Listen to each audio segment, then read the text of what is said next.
Bonjour et bienvenue dans ce flash d'information. Ahmed Bakayoko était hier à Bonois, dans le sud de Comoé, à une soixantaine de kilomètres d'Abidjan.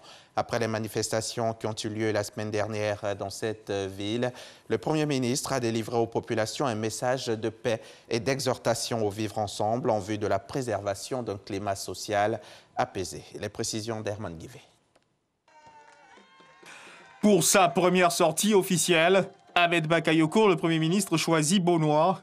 Un choix loin d'être fortuit car il y a quelques jours, des violences et autres manifestations publiques avaient perturbé la sérénité de la ville.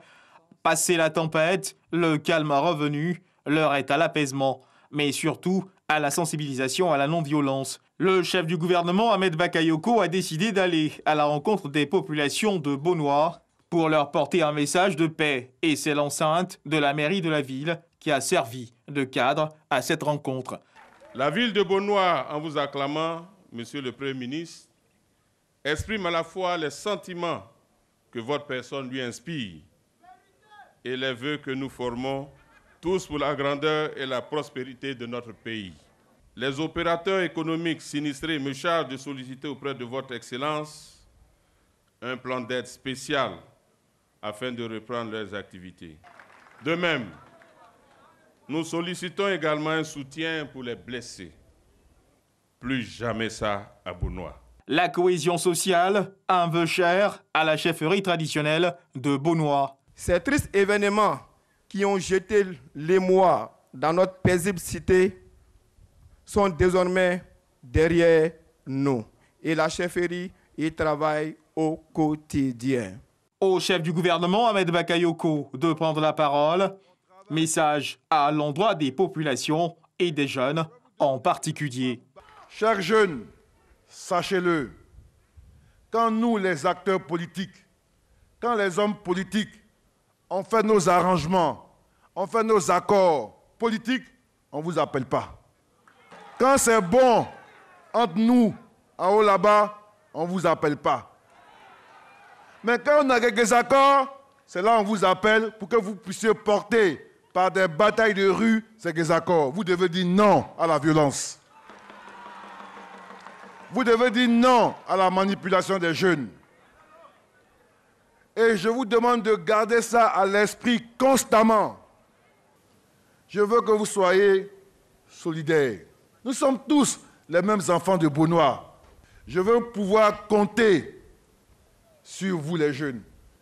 Et vous devez tout faire pour que les nouvelles qui viennent de Bonois soient des nouvelles de paix, des nouvelles de cohésion, des nouvelles de vivre ensemble. Ainsi, vous aurez mérité le nom et la fierté de votre région. Le Premier ministre Ahmed Bakayoko a marqué son engagement à soutenir l'autonomisation des jeunes de Bonois par le financement de leurs projets. Pendant ce temps, les dépôts de candidatures pour l'élection présidentielle se poursuivent. Les candidats à la candidature se succèdent au siège de la Commission électorale indépendante pour le dépôt de leur dossier. Après l'enrôlement du président Alassane Ouattara pour le RHDP la semaine dernière, Pascal Affinguesson pour le FPI et Henri Konan-Bédié pour le PDCI ont remis leur dossier hier jeudi. Engagé dans la course à la présidence de la Fédération ivoirienne de football, Didier Drogba a vu hier jeudi sa candidature être rejetée par la commission électorale. Les parrainages reçus par l'ancien attaquant international n'ont pas été validés par la commission, qui a aussi refusé le dossier de Paul Kofi Kouadio. À l'heure actuelle, seuls 2 hommes restent donc en lice, Sori Diabaté, vice-président sortant, et Idriss Diallo. Ce vendredi 28 août se tient le 2e sommet des chefs d'État de la CEDEAO depuis le coup d'État au Mali. La semaine dernière, la CEDEAO avait exigé le retour d'Ibeka au pouvoir, décidé la fermeture des frontières et l'application des sanctions économiques. Mais depuis, les choses ont bougé. La junte a accepté de libérer le président déchu. Les négociations entre les militaires et la CEDEAO pour mettre en place le gouvernement intérimaire ont commencé. L'organisation panafricaine est prête à consentir à une transition d'1 an maximum.